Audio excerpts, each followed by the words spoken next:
فخلف من بعدهم خلف أضاعوا الصلاة واتبعوا الشهوات فسوف يلقون غيا إلا من تاب وآمن وعمل صالحا فأولئك يدخلون الجنة ولا يظلمون شيئا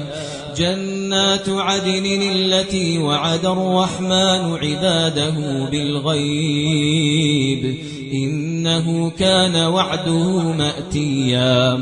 لا يسمعون فيها لغوا إلا سلاما ولهم رزقهم فيها بكرة وعشيا تلك الجنة التي نورث من عبادنا من كان تقيا تلك الجنة التي نورث من عبادنا